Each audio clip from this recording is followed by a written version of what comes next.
You worked for months, maybe years, to reach one important goal. You imagined the moment would finally change how life felt. Then the result arrived, and for a few hours everything glowed. But soon the excitement became quieter than you expected. The room looked the same, and your mind found another problem. You wondered why success did not feel like enough. But it does not mean the achievement was meaningless. It means the brain adapts faster than your imagination predicts. This is the psychology of the arrival fallacy. The arrival fallacy is the belief that one future milestone will create lasting happiness. It sounds like, once I get there, I will finally feel complete. The goal may be money, status, love, fitness, recognition, or freedom. Before success, your mind fills the future with emotional promises. You imagine confidence, relief, belonging, and permanent peace. It becomes a container for every feeling missing today. But the real achievement cannot carry every promise placed inside it. When it arrives, reality is smaller than the fantasy. Your brain also uses dopamine differently than many people assume. Dopamine is strongly involved in motivation, anticipation, and learning. It rises when progress feels possible and rewards seem near. That is why the chase can feel more energizing than the prize. Your attention narrows around the next step. Uncertainty keeps the reward system active. Then the goal is reached, and the prediction becomes complete.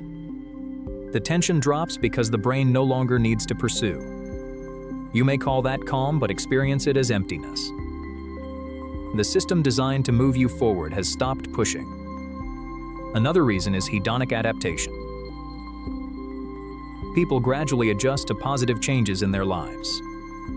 A new achievement feels extraordinary because it is new. Then the brain updates its definition of normal.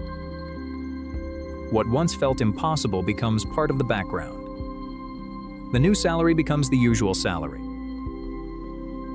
The new home becomes the place where chores happen. The new title becomes another line in your daily routine. Adaptation protects the brain from being overwhelmed by constant emotion, but it also reduces the intensity of good changes. You simply stop noticing it as often. Attention moves from what improved to what still feels incomplete. That shift creates the illusion that nothing changed. Social comparison can make the emptiness stronger. Before reaching the goal, you compared yourself with your past. After reaching it, you compare yourself with people above you. The reference group changes as soon as your position changes. The finish line moves because your social environment moved. Achievement becomes the entrance ticket to a harder comparison. You feel behind again, even from a higher position. This is sometimes called the hedonic treadmill. You keep moving, but your emotional baseline follows you. The destination changes while the internal pattern remains. Identity can also become trapped inside the pursuit. For months, your life had a clear mission. You knew what to do when you woke up. Your struggle organized your time, attention, and sense of purpose. People may have known you as the person chasing that goal. Then success removes the structure that carried you. The problem is solved, but the identity built around solving it remains. Without the chase, the day can feel strangely shapeless. You temporarily lose the version of yourself created by pursuing it. This can happen after graduation, marriage, a launch, a competition, or retirement. You are leaving behind routines, pressure, and a familiar future. The achievement closes a chapter your nervous system understood. The blank page afterward may feel more threatening than expected. Perfectionism adds another trap. A perfectionistic mind rarely allows an achievement to stay complete. It instantly searches for flaws, exceptions, and missing proof. You may minimize the result by calling it luck. You may focus on what could have been better. You may move directly to the next challenge without celebrating. That prevents the brain from fully encoding success. The moment becomes another task instead of a meaningful experience. Then you remember the stress more clearly than the accomplishment. Your mind learns that success only creates more pressure. Some people also use achievement to escape uncomfortable feelings. Work provides structure when loneliness feels unclear. Goals create control when life feels uncertain. Progress distracts from grief, fear, or low self-worth. As long as you are moving, you do not have to look inward. Success removes the distraction and reveals what was already there. The achievement did not create the emptiness. It exposed an emptiness the chase had temporarily covered. This is why external success cannot automatically repair internal pain. A trophy can confirm performance but not create self-acceptance. Applause can recognize your work but not replace intimacy. Money can reduce many real problems but not answer every emotional question. Achievement matters, but it has limits. So how do you enjoy success without immediately losing it? First, separate the goal from the feeling you expect it to create. Ask what emotional promise you attach to the outcome. Did you expect safety, worth, love, freedom, or respect? Then identify which parts the goal can realistically provide. Second, build a life that contains meaning during the pursuit. Do not postpone every relationship, hobby, and quiet moment until later. A goal should organize part of your life, not consume all of it. Third, create a deliberate arrival ritual. Pause before replacing the completed goal with another demand. Write down what changed, what it cost, and what you learned. Share the moment with people who understand the journey. Celebration helps the brain register that something meaningful happened. Fourth, practice positive comparison with your earlier self. Look backward long enough to notice the distance traveled. Your past self may consider today's ordinary life extraordinary. Fifth, let identity become larger than achievement. You are not only a worker, creator, winner, provider, or performer. Build parts of yourself that do not depend on constant proof. Connection, curiosity, character, and contribution can survive changing goals. Sixth, choose process-based goals alongside outcome goals. An outcome can end, but a meaningful practice can continue. Instead of only chasing recognition, keep improving the craft. Instead of only chasing a number, build a sustainable way of living. Finally, expect adaptation without treating it as betrayal. Happiness was never designed to remain at maximum intensity. A quieter feeling can still represent a better life. Peace often feels less dramatic than pursuit. Success does not have to complete you to be valuable. It can improve one chapter without solving the entire story. Let the achievement be real without forcing it to become everything. Then choose the next direction from meaning, not panic. The goal was not a doorway into permanent happiness.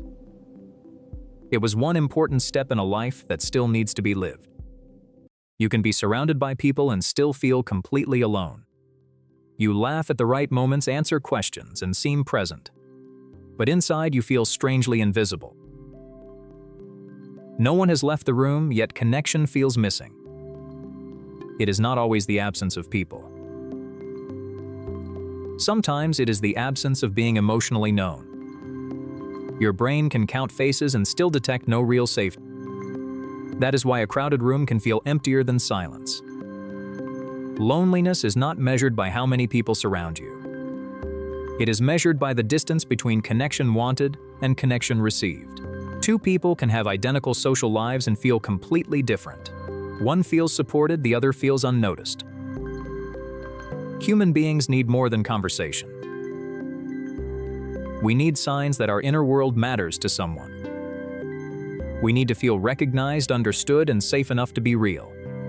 When those signals are missing, the nervous system notices. It begins asking a painful question: am I alone here? Sometimes you feel lonely because you are performing instead of connecting. You choose the version of yourself that causes the least trouble. You smile when you are tired and agree when you feel uncertain. You hide disappointment, fear, anger, and uncomfortable needs. People respond warmly to the version you presented. But their approval may not reach the person underneath. You are seen, yet the real you remains hidden. The better the performance works, the lonelier you may become. Everyone appears to like you, but you do not feel known. You may even think they would leave if they saw everything. So each successful interaction strengthens the mask. The mask protects you from rejection. but it also blocks the intimacy you are waiting for. Emotional connection requires some accurate information about who you are. If every answer is edited, others can only meet the edit. It means closeness cannot grow without small moments of honesty. Another cause is emotional mismatch. You may have people available, but not in the way you need. Someone gives advice when you need understanding. Someone makes jokes when you need seriousness. Someone changes the subject when emotions become uncomfortable. They may care, but their response still leaves you alone. Your brain remembers whether reaching out produced comfort or disappointment. After enough disappointing attempts, you may stop trying. You tell yourself that nobody understands. Then you become quieter, even around people who might listen. You expect disconnection, so you reveal less. Because you reveal less, connection stays shallow. The shallow connection confirms your original expectation. If vulnerability once led to criticism, silence may feel safe. If your needs were ignored, needing anyone may feel embarrassing. If closeness was unpredictable, trust may feel dangerous. Your nervous system learns from emotional patterns, not promises. It may react to kind people using rules learned from unkind ones. You can want connection while automatically protecting yourself from it. That conflict often feels like loneliness without an obvious cause. You may sit beside someone loving and still feel unreachable. Sometimes an old defense is keeping every door half closed. Social media can intensify the feeling. You see friendships, celebrations, vacations, and effortless laughter. Other people's lives appear full while yours feels emotionally quiet.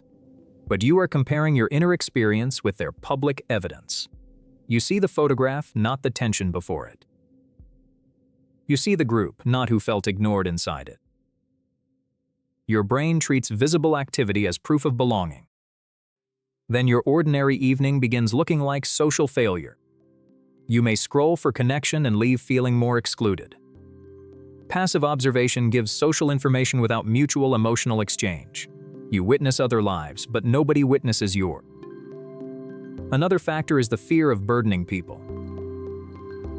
You may believe your feelings are too heavy or inconvenient. You reduce your pain into something easy to hear. You say you are fine when you mean you are struggling. The loneliness grows because nobody responds to the hidden message. You may secretly hope someone will notice without being told. When they do not, it feels like proof they do not care. But people cannot always detect what you carefully conceal. Unspoken needs can become invisible tests that others unknowingly fail. When you feel excluded, your brain becomes more alert to rejection. A delayed reply seems colder than it really is. A small disagreement feels like the beginning of abandonment. Your brain scans for evidence that you do not belong. Then you withdraw to avoid more pain. Unfortunately, withdrawal removes opportunities for corrective experiences. The protective action keeps the original fear alive. You leave conversations feeling more tired than connected. You know many people but contact nobody when something important happens. You give support easily but feel uncomfortable receiving it. You are entertaining, helpful, or calm but rarely honest. You disappear during difficult periods and return when you seem fine. You assume other people have closer relationships than you do. You mistake being included for being understood. They suggest your connection system is not receiving what it needs. So how do you reduce loneliness without forcing fake closeness? First, stop counting people and start evaluating emotional safety. Ask who allows you to be imperfect without punishment. Notice who listens without immediately correcting or competing. One emotionally safe person can matter more than a crowded contact list. Second, practice small honesty instead of dramatic disclosure. Admit when something mattered more than you expected. Share one true sentence and observe how it is received. Trust grows through repeated accurate experiences, not one giant confession. Third, make direct requests instead of invisible tests. Say, "I need listening more than advice right now." Ask someone to spend time with you instead of waiting silently. Clear requests give caring people a real chance to respond. Fourth, create connection through repetition. Familiarity gives strangers time to become emotionally meaningful. Most closeness grows slowly through ordinary, repeated contact. Fifth, reduce passive comparison when you already feel excluded. Choose one real message over 30 minutes of silent scrolling. Sixth, notice when old defenses enter a new relationship. Ask whether the present person is unsafe or merely unfamiliar. Finally, remember that loneliness is a signal, not an identity. It does not mean you are unlovable or permanently disconnected. It means some part of you is asking for meaningful contact. You do not need everyone to understand you. You need a few relationships where hiding is not required. The room may be crowded, but connection begins with one honest moment. Let someone meet the person behind the performance. Being known is frightening, but remaining unseen has a cost. You are not asking for too much by wanting emotional closeness. You are asking for one of the most human things possible. At midnight, Maya remembers humiliation from 7 years ago. Nearly asleep, she feels the old scenes suddenly revive. Her awkward words replay with painfully perfect, cruel clarity. Maya imagines everyone judging her, though they probably forgot. Her body reacts as if the embarrassment happens again. Her face warms, stomach tightens, and sleep disappears completely. Why does her brain choose the quietest hour now? Night removes distractions and turns memory into private theater. The replay is not random, meaningless, or completely accidental. Her brain tries protecting her with an outdated alarm.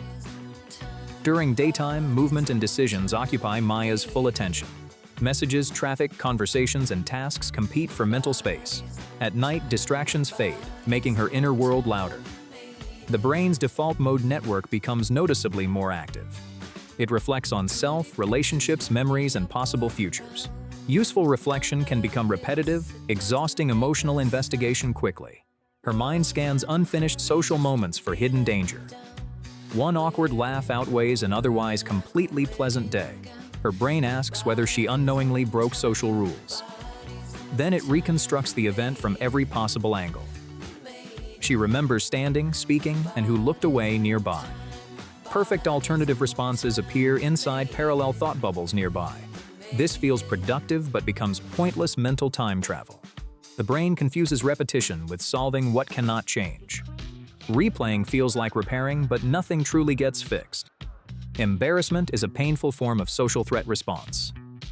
Social pain activates systems linked with physical pain pathways. For early humans, rejection threatened protection, food, and belonging. The brain learned treating social mistakes as survival information. An awkward moment could damage acceptance and group status. Modern life is safer, but ancient alarms still activate. One forgotten joke can trigger fears of tribal rejection. Her brain warns against risking exclusion, not declaring stupidity. The outdated alarm greatly exaggerates the actual social threat. The spotlight effect intensifies how visible Maya feels socially. She overestimates how closely others notice her behavior daily. She experiences herself from her own attention's central position. Everyone else experiences themselves from their own central position. Their minds focus on personal mistakes, worries, and insecurities.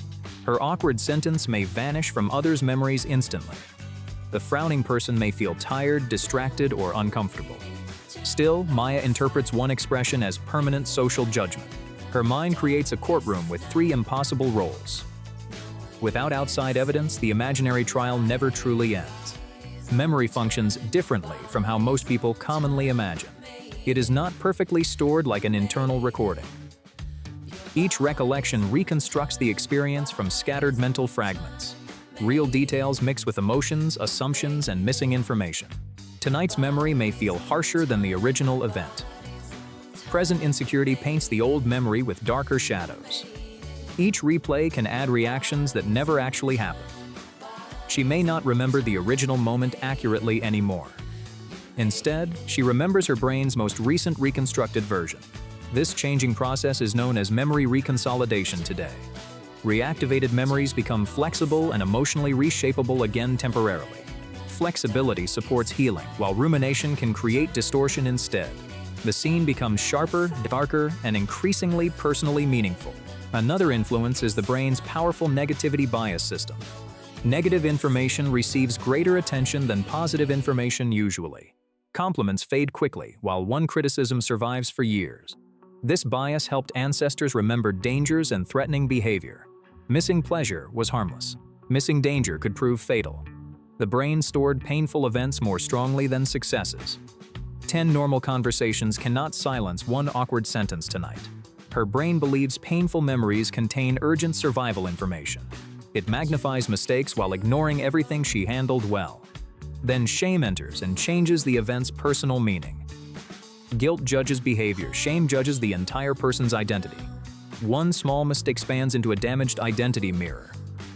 Instead of learning, Maya begins repeatedly attacking herself emotionally. Self-criticism resembles discipline, but often increases anxiety and avoidance. Threat narrows perspective and blocks flexible creative thinking pathways. Her attention tightens around one embarrassing detail completely alone. This narrowing creates a powerful repeating rumination loop nightly. Memory causes discomfort, and discomfort triggers deeper analysis again. More analysis strengthens emotion, making the memory feel important. Importance triggers another replay, restarting the entire painful cycle. At night, physical stillness allows the loop to strengthen. Few outside signals confirm the old danger is past. Darkness, silence, and fatigue reduce healthy emotional perspective greatly. Small worries feel enormous when her nervous system tires. A tired brain has weaker cognitive control and brakes. Emotional alarms remain active while mental brakes become weaker. Harmless memories can feel catastrophic during exhausted midnight thinking. Forcing thoughts away can make them return much stronger. The brain interprets suppression as proof of hidden danger. Then it constantly monitors whether the memory stays hidden. Monitoring requires repeatedly activating the memory inside awareness again. This creates the ironic and frustrating rebound effect immediately. The harder she resists thinking, the more thoughts multiply. Fortunately, Maya can interrupt replay without fighting the memory. First, she names what is happening in simple language. My brain is running an old social threat replay. This creates distance without denying her very real emotion. Second, separate the event from its dramatic interpretation clearly. The event was simply using one incorrect word publicly. The interpretation says everyone now considers her completely incompetent. Only the simple event is directly supported by evidence. Third, imagine someone loved making the identical human mistake. She would respond with kindness, perspective, and realistic understanding. Maya gives herself the same gentle interpretation she offers. Fourth, she completes the lesson, then closes the case. She writes one sentence about responding differently next time. A clear lesson tells her brain processing is complete. Fifth, Maya adds a healthier ending to the memory. She imagines recovering, smiling, continuing, and remaining socially accepted. This does not pretend the original mistake never happened. It teaches her brain embarrassment is survivable, not fatal. Sixth, Maya returns attention toward present physical sensations gently. She feels the mattress, breathes slowly, and relaxes tension. Her body sends evidence that she is safe now. Awkwardness is the unavoidable price of participating in life. People avoiding embarrassment often avoid speaking, creating, and connecting. Her memory proves she participated instead of hiding away. Others forget because they replay their own mistakes nightly. The younger person she punishes no longer exists unchanged. She has learned, changed, and outgrown that earlier version. The past may knock, but it deserves no keys. Notice the memory, keep the lesson, then let go. You are not your tired brain's worst remembered moment. You enter a room and immediately wonder who approves of you. One person smiles and your body. Another looks distant and your mind locks onto them. 10 friendly reactions disappear behind one uncertain face. You replay your words, posture, timing, and tone. You begin adjusting yourself before anyone asks you to. It is the exhausting need to be accepted by everyone. Why does one person's disapproval feel so powerful? Because the human brain was built to monitor belonging. For early humans, social rejection could threaten survival. Being accepted meant protection, food, cooperation, and shared knowledge. Being excluded could mean facing danger alone. So your nervous system learned to treat social judgment seriously. Modern rejection is usually less dangerous, but the alarm remains ancient. Your body can react to criticism like a real social emergency. That is why approval can feel like safety. Children study adults to learn which behaviors keep connection close. One child receives warmth when they are quiet and helpful. Another is praised mainly for winning, achieving, or behaving perfectly. A third learns that disagreement creates tension or withdrawal. The brain turns these experiences into invisible rules. Do not disappoint people. Become useful enough that nobody leaves. These rules may once have protected an important relationship. You begin treating every interaction like an emotional performance. You scan the room before deciding which version of yourself to show. With one person, you become funny. With another, endlessly capable. Your personality changes to reduce the chance of rejection. But it can also make you feel emotionally homeless. Everyone meets a version of you, but nobody meets the whole person. Approval reaches the mask while your real self stays uncertain. You may receive compliments and still feel fraudulent. You think they only like the person you performed. So you work harder to maintain the image. This creates approval addiction.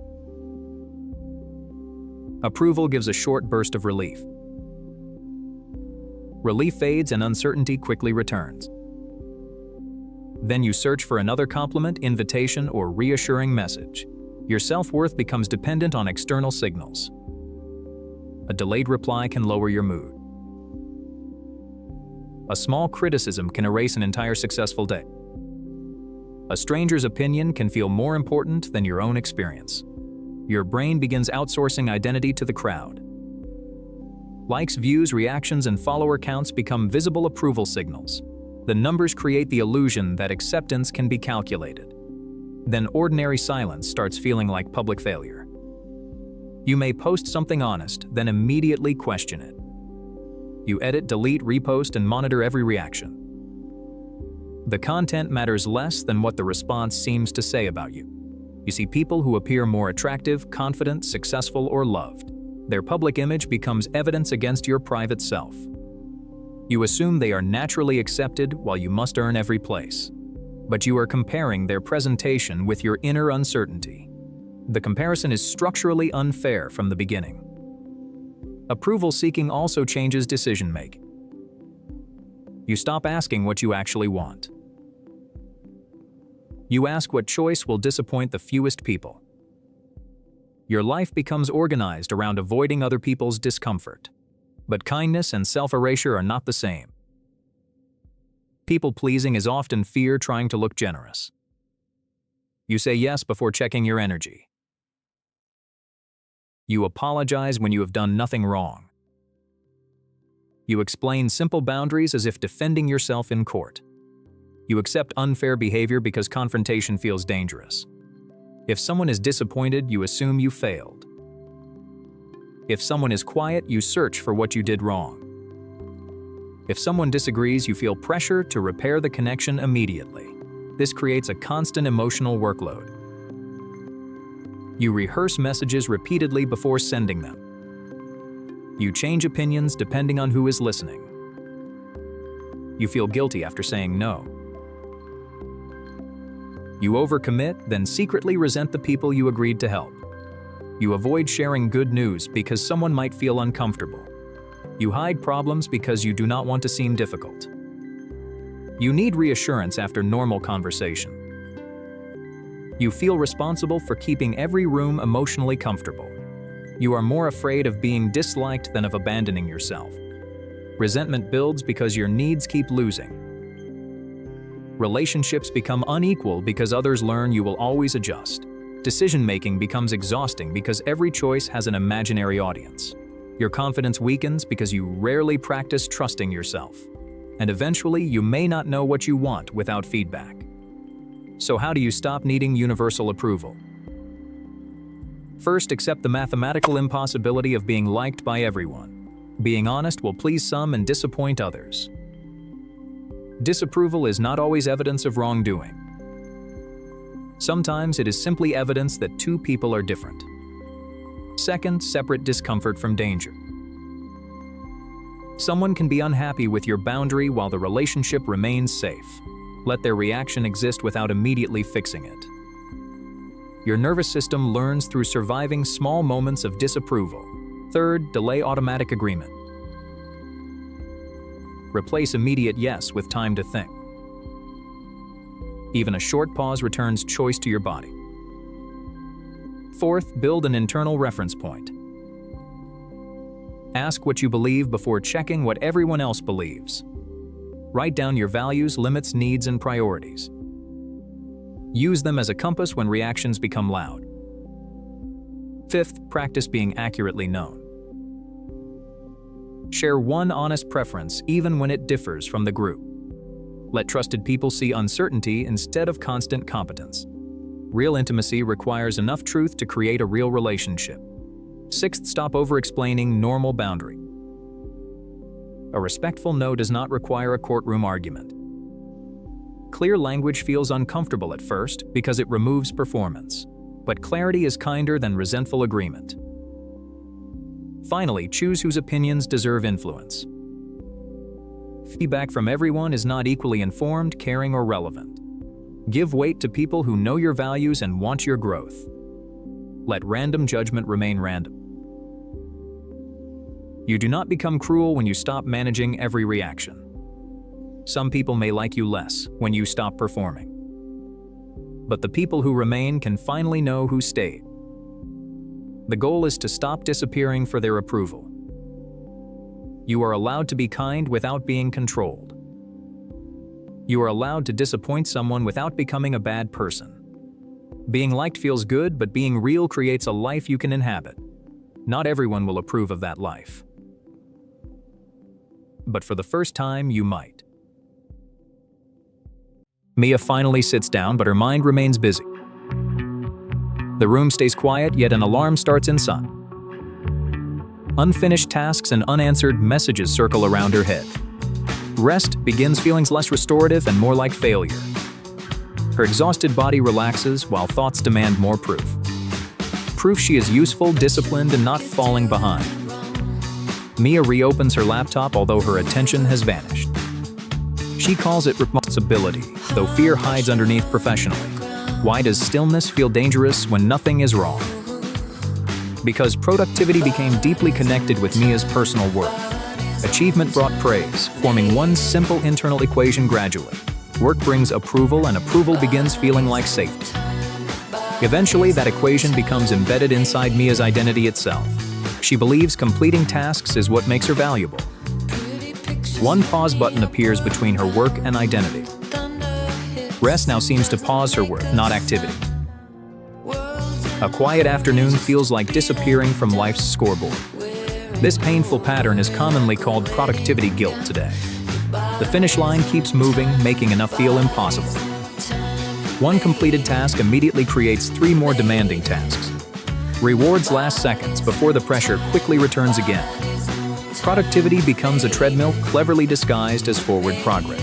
Modern culture strongly celebrates visible effort and constant busyness. Busy people receive labels like ambitious, important, and successful. People compare overflowing schedules like trophies proving their commitment. Overwhelm sounds respectable, while resting often feels socially embarrassing. Meanwhile, Mia's recovery remains hidden behind an invisible curtain. Her brain favors actions that leave visible, measurable evidence. Emails, checkmarks, hours, and charts build a public tower. Rest protects future performance without producing an immediate trophy. This biases Mia toward short-term proof over long-term health. Family messages can quietly strengthen this guilt pattern further. Young Mia receives warmth mainly after performing very well. She learns usefulness and achievement keep love close nearby. Years later, stopping work immediately produces guilt inside her. An old lesson whispers that she must earn belonging. Rest activates fears of laziness, failure, and disappointing others. Her nervous system may also misread stillness as danger. Constant urgency trains Mia's body to expect high activation. When pressure stops, her body may not feel peaceful. Calm feels unfamiliar, so her brain searches for problems. Then it creates tasks, worries, or imagined future emergencies. Mia thinks she cannot relax because work remains unfinished. Sometimes she creates more work because relaxation feels unsafe. The Zeigarnik effect makes unfinished tasks mentally stay active. Unfinished tasks often glow brighter than completed ones mentally. During rest, those signals become easier to hear clearly. One unfinished email can invade her entire peaceful evening. Then perfectionism arrives, carrying an impossible measuring ruler everywhere. There is always another improvement, detail, or future risk. Rest feels undeserved because standards stay permanently unreachable anyway. Her body rests while her mind stands inside work. Social comparison multiplies Mia's guilt through her glowing phone. She sees someone launching a successful business online today. Another person appears exercising before sunrise every morning consistently. Someone else seems to learn, travel, and succeed simultaneously. Mia compares polished highlights with her most exhausted moment. Suddenly, recovery looks weak instead of necessary and healthy. She cannot see their support, debt, exhaustion, or editing. Her brain turns their images into judgments about pace. Rest becomes proof she is losing an invisible rate. Several common warning signs reveal this productivity guilt clearly. Mia feels anxious during free time without knowing why. She turns hobbies into goals, into improvement projects. Entertainment feels wasteful, so educational content becomes compulsory instead. Mia checks work messages during meals, weekends, and conversations. She apologizes for sleeping, pausing, or changing her plan. A completely full calendar creates temporary emotional relief inside. Other people's guilt-free relaxation can make Mia feel irritated. Their ease challenges rules she has followed for years. Mia creates unnecessary chores before allowing herself simple pleasure. First clean, answer everything, and prepare for tomorrow completely. Only after finishing everything may she finally rest briefly. But tomorrow always creates another condition before rest begins. Eventually, this pattern damages productivity it tries protecting most. Chronic pressure reduces attention, creativity, memory, and decision quality. An exhausted brain works longer while producing increasingly less. Small tasks become heavier, increasing procrastination and avoidance behaviors. Then guilt grows because Mia continues avoiding necessary work. More guilt creates pressure, and pressure creates deeper exhaustion. Burnout does not prove how deeply Mia truly cared. It often means recovery arrived much too late instead. So how can Mia rest without feeling like failure? First, redefine rest as part of every work cycle. Muscles grow during recovery, not during moments of strain. Memory strengthens when the brain receives quiet processing time. Creative solutions often appear after attention releases the problem. Rest and progress are connected, not opposing forces ever. Recovery is a biological condition making real progress possible.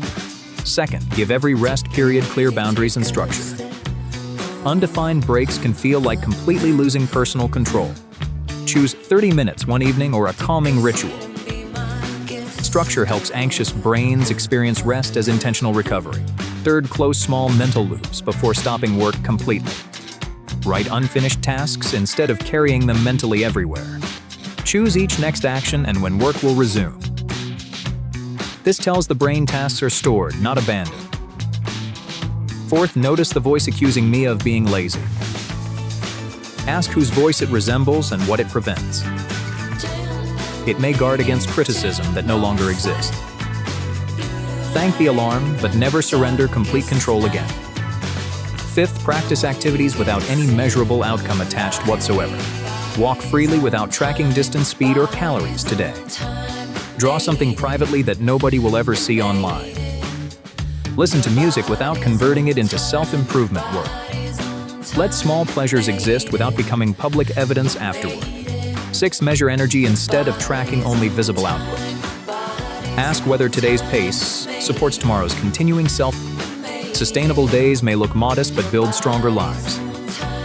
Finally, separate human worth from usefulness and constant achievement. Mia remains a whole person before completing any task. She remains worthy with full inboxes and low energy. Rest does not make Mia less ambitious or capable. It teaches ambition how to survive for much longer. The goal is not earning permission for every pause. Stop treating exhaustion as the price of belonging somewhere. Her value remains steady when every work screen closes. Sometimes responsibility means calmly closing the laptop and stopping. Let the body recover before shutdown becomes unavoidable entirely. Mia may rest before exhaustion becomes impossible to ignore. Ava wanted Leo's attention until he finally returned it. Then the excitement strangely began fading after his affection. Messages once electric suddenly became pale and completely ordinary. Ava starts magnifying tiny flaws she previously ignored completely. Leo offers affection, but Ava experiences it as heaviness. Alone, Ava questions whether her attraction was ever genuine. Sometimes the feelings were real, despite confusing internal patterns. Her brain may crave uncertainty more than actual intimacy. The chase created chemistry that closeness could not sustain. At first, Leo's interest remained distant, foggy, and unclear. Every small message carried possibility, risk, and emotional tension. Ava watched typing dots, unsure when Leo might respond. Uncertainty made every tiny signal feel unusually important emotionally. Her attention locked onto rewards that arrived unpredictably online. Warm messages after silence felt like winning valuable prizes. She checked, imagined, analyzed, and waited for another reply. More effort lifted Leo higher onto an emotional pedestal. Her mind inflated his value to justify relentless chasing. Finally, Leo approached Ava with clear, affectionate intention openly. The mystery ended, and the chase suddenly felt complete. Predictable affection replaced the reward machine's random uncertainty completely. Without uncertainty, the emotional symptoms became noticeably smaller afterward. Calm replaced tension, yet Ava interpreted stillness as emptiness. She worried the chemistry had quietly disappeared between them. Sometimes only anxiety disappears, while genuine connection remains present. If love once felt unstable, safety can feel unfamiliar. Her brain chooses familiar patterns because it recognizes them. People often repeat emotional environments learned during early childhood. Inconsistent affection taught young Ava that love requires chasing. Earned attention can make easy affection feel suspicious later. Ava may trust emotional distance more than sincere kindness. Distance fits neatly inside patterns her brain already understands. Closeness asks Ava to enter unfamiliar emotional territory willingly. Unfamiliar safety can feel scarier than familiar emotional pain. Emotionally unavailable people can therefore appear strangely magnetic sometimes. Their distance activates Ava's hidden need to prove worth. She pursues evidence that she is finally worthy enough. Each tiny message briefly raises her fragile self-esteem meter. Attention temporarily covers an older crack in her identity. Once Leo chooses Ava, the proof has already arrived. The mission ends, so obsession's its previous fuel. Now Ava faces a real relationship instead of fantasy. Fantasy Leo remains polished, controlled, and endlessly emotionally positive. Real Leo brings needs, boundaries, habits, and emotional responsibility. Fantasy lets Ava imagine closeness safely behind emotional glass. Reality allows Leo to see Ava much more clearly. Being seen feels romantic, but also emotionally dangerous sometimes. Closeness exposes Ava's fears, contradictions, and imperfect needs directly. Distant rejection only touches the version Ava carefully presented. Loving closeness lets Leo see behind Ava's protective mask. Vulnerability creates connection, but also creates meaningful emotional risk. Some people protect themselves by losing interest before intimacy. Ava retreats first, preventing any future abandonment by Leo. Her nervous system labels withdrawal as necessary self-protection instead. This approach and retreat pattern commonly appears within avoidant attachment styles. Avoidant attachment never means the person feels absolutely nothing. It reflects learning that closeness brings pressure or disappointment. Love can feel powerful while remaining safely far away.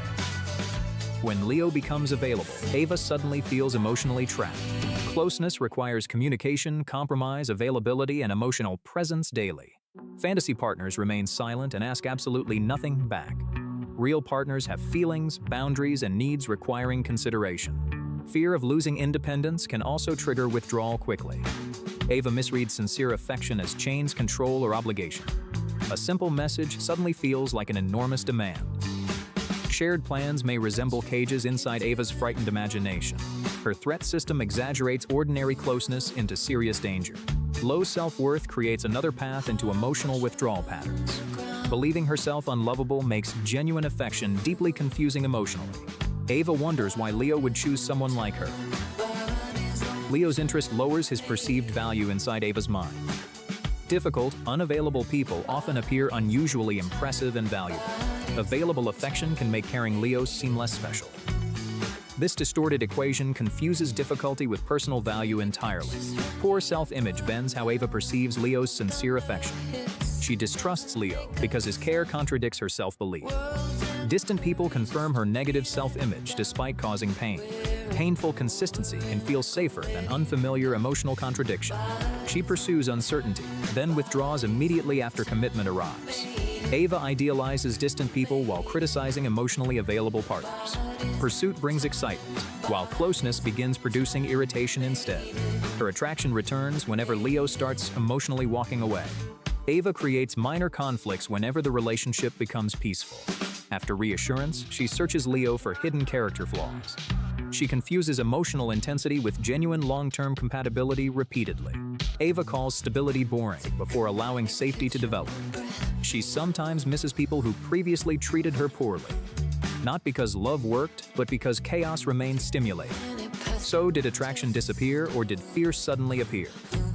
First, Ava notices exactly when her feelings suddenly shifted. Did attraction fade after genuine incompatibility revealed itself clearly, or immediately after Leo became openly available to her? Timing reveals whether information or intimacy triggered withdrawal first. Second, Ava learns separating genuine boredom from unfamiliar calm. Boredom feels empty, disconnected, and completely lacking curiosity inside. Calm can include curiosity, warmth, respect, and attraction state. Third, avoid decisions during the first withdrawal wave entirely. Give the nervous system time adjusting to stable attention. Unfamiliar safety often feels flat before becoming genuinely comforting.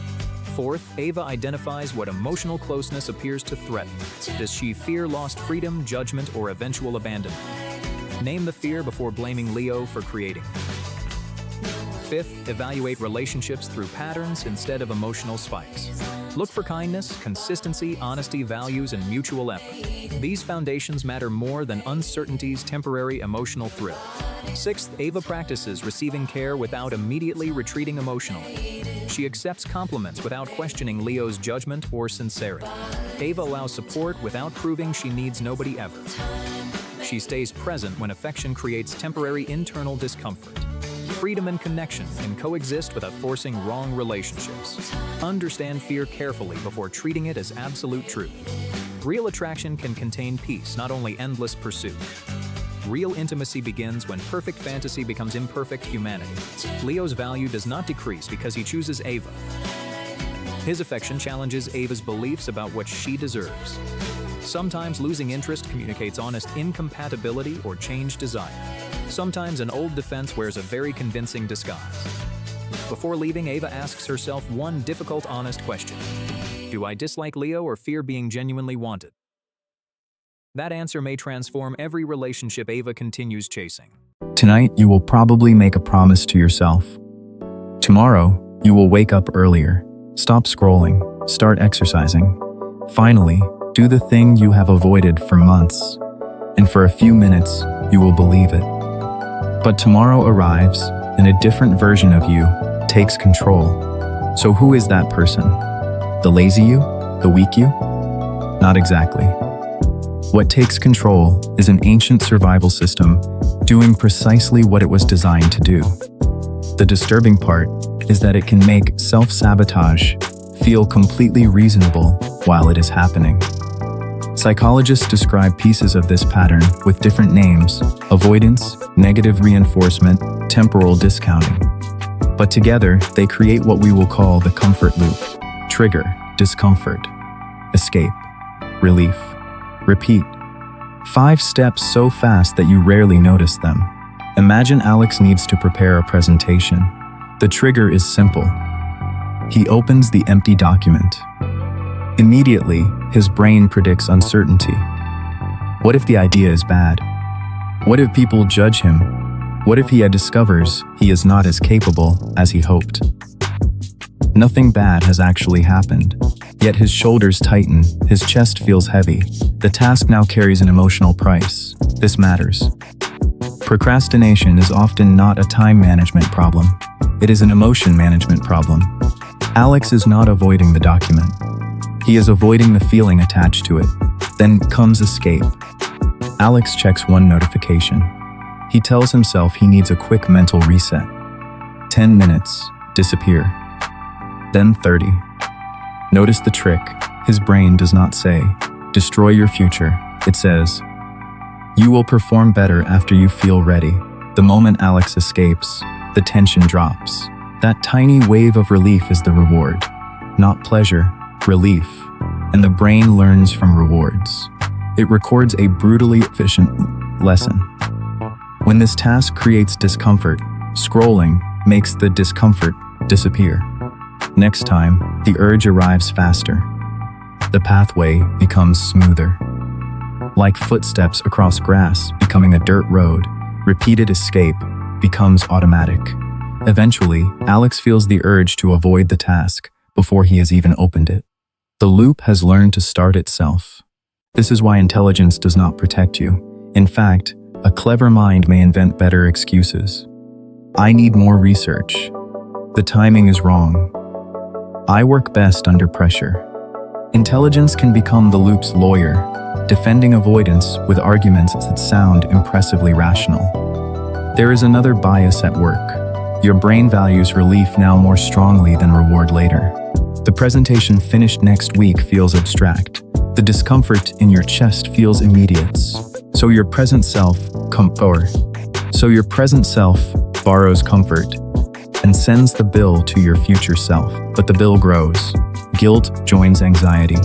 The unfinished task becomes larger in your imagination. Now beginning feels even harder, so you escape again. This is emotional compound interest. Each delay reduces discomfort for a moment, then increases the total discomfort waiting for you. After enough repetitions, behavior becomes identity.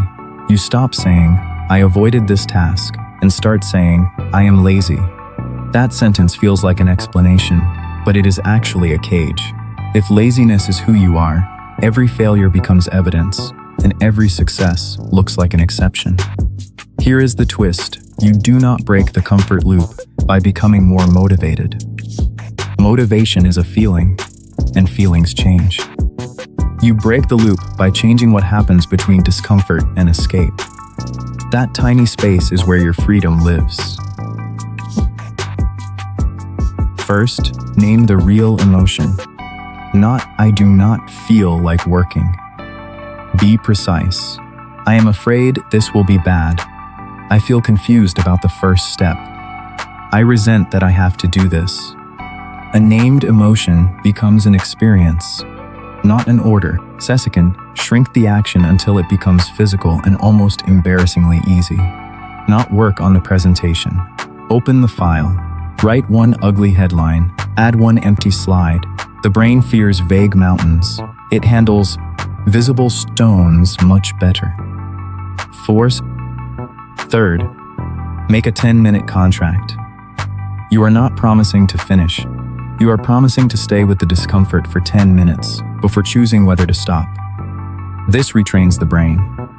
Discomfort can rise, peak, and fall without requiring escape. And finally, most people wait to feel confident before acting, but confidence usually arrives after evidence. One paragraph written, one difficult call made, one workout completed. Action creates evidence. Evidence creates confidence. Waiting reverses the order and leaves you waiting forever. Then redesign the environment. Put the phone in another room. Leave the document open. Remove one click between you and the good behavior. Add 20 seconds between you and the escape. Willpower argues with temptation. Environment quietly removes the argument. One warning: shame strengthens the loop. Calling yourself useless adds emotional pain, and emotional pain creates a stronger desire to escape. Self-compassion is not letting yourself off the hook. It is removing the extra weight so you can actually move. When you catch yourself escaping, try this sentence: I am not failing. I am feeling discomfort, and my brain is offering an old solution. Then ask, what is the smallest honest action I can take for the next 10 minutes? Not perfect. Honest. The first time this may feel almost pointless. But your brain is always updating its predictions. Every time you remain present and survive the discomfort, you teach it something new. Beginning is not danger. Discomfort is temporary. Escape is optional. Escape is gradually, a new identity forms, not from affirmations, but from receipts. You become someone who can begin while uncertain. Someone who can feel an urge without obeying it. Someone who keeps small promises, especially when nobody is watching. And that is the part nobody tells you. Discipline is not becoming a person who never feels resistance. It is becoming a person who no longer treats resistance as a command. The uncomfortable feeling can ride in the car. It just does not get to drive. Kyushu. So tonight, choose one thing you have been avoiding. Name the feeling. Shrink the step. Set 10 minutes. Then begin before your brain negotiates, because tomorrow, a different version of you may try to take control. But tonight you decide which version gets stronger. Someone ignores your message, and suddenly they occupy your entire mind. You check your phone again, even though nothing has changed. You replay the conversation, searching for the exact moment you failed. The stranger part is this: attention once felt completely ordinary, but the moment it disappears, your brain starts treating it like treasure. Sometimes it is a psychological loop built from uncertainty and reward. Your brain hates unfinished stories more than it hates disappointing endings. So silence becomes a puzzle, and you become desperate to solve it. That is how being ignored can make someone feel strangely irresistible. Psychologists call part of this pattern intermittent reinforcement. A predictable reward feels good, but an unpredictable reward feels addictive. Imagine a button that gives you a prize every single time. After a while, pressing it becomes boring because the outcome is certain. Now imagine the prize appears randomly after many empty attempts. Suddenly, every press carries tension, hope, and a possible surprise. Social attention can work exactly like that unpredictable reward button. One warm message becomes the prize hidden among hours of silence. Your brain remembers the reward and forgets the frustration around it. Then you begin waiting for the next tiny sign of interest. A delayed reply feels more powerful because you worked emotionally for it. This is why inconsistent attention can feel stronger than steady affection. Chaos creates intensity, and intensity is often mistaken for connection. Another force is the scarcity effect. We naturally assign more value to things that seem limited or unavailable. When someone is always available, your brain stops measuring their presence.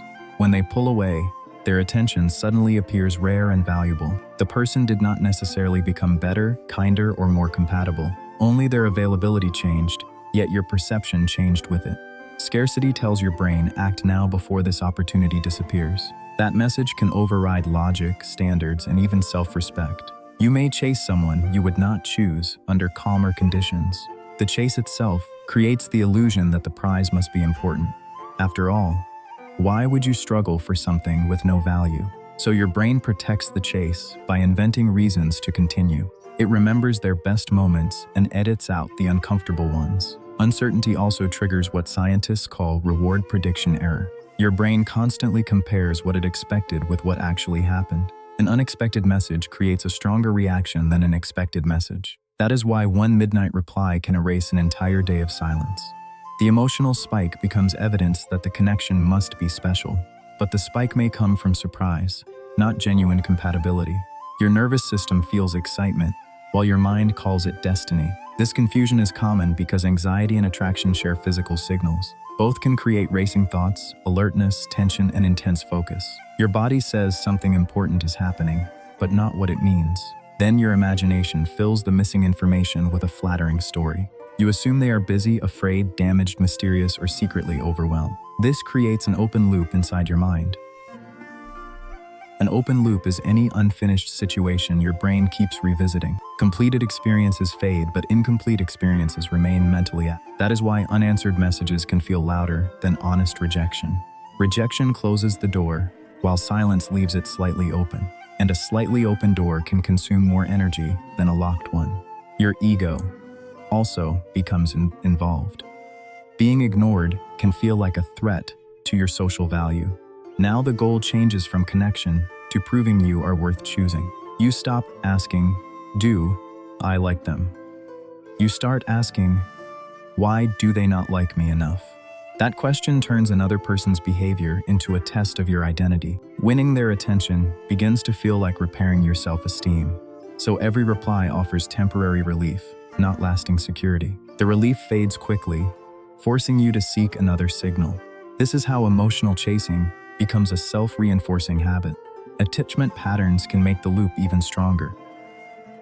People with anxious attachment often monitor small changes in emotional distance. Slower reply may feel like danger, not a simple delay. Their nervous system reacts before their reasoning mind can investigate. They may send more messages, apologize unnecessarily, or become overly accommodating. But chasing often pushes emotionally distant people even farther away. That distance creates more anxiety, which creates even more chasing. Two nervous systems can accidentally build a painful feedback loop. One person withdraws to feel control, the other pursues to feel secure. Neither person feels safe, yet both keep repeating the same pattern. Watch for the behavioral signs. These. You check their online status more than you enjoy actual conversations. You analyze punctuation, response time, and the meaning of every emoji. You feel relieved when they reply, then anxious when they disappear again. You cancel your plans because they might suddenly become available. You lower your standards to avoid losing access to their attention. You confuse emotional unpredictability with mystery, depth, or passion. You feel more obsessed during silence than connected during conversation. These are clues that you are reacting to a loop, not intimacy. Some people consciously use this pattern to create control. They give attention, remove it, then return when you begin detaching. The return feels powerful because it interrupts emotional discomfort. You may interpret their timing as proof they somehow sensed your connection, but often, they simply noticed that their influence was weakening. Not every inconsistent person is manipulative. Many are simply unavailable. Still, the effect on your nervous system can be exactly the same. So, how do you break the ignore effect? First, stop measuring interest through rare emotional highs. Measure patterns, consistency, effort, clarity, respect, and emotional safety. One amazing message cannot cancel 10 days of confusing behavior. Second, separate facts from stories. The fact is, they did not reply today. They are secretly afraid of caring too much. Facts create clarity. Stories can keep unhealthy hope alive. Third, interrupt the checking ritual. Move the phone away, disable previews, and choose specific checking times. Every resisted check teaches your brain that uncertainty is survivable. Fourth, write down how the connection actually makes you feel. Do you feel calm, respected, and understood, or mostly anxious, distracted, and desperate for reassurance? Your emotional baseline reveals more than your most exciting moment. Fifth, return attention to your own life.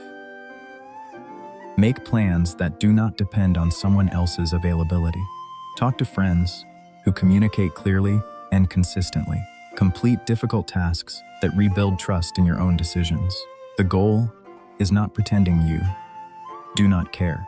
The goal is caring without abandoning yourself. Remember that mutual interest rarely requires constant psychological detective work.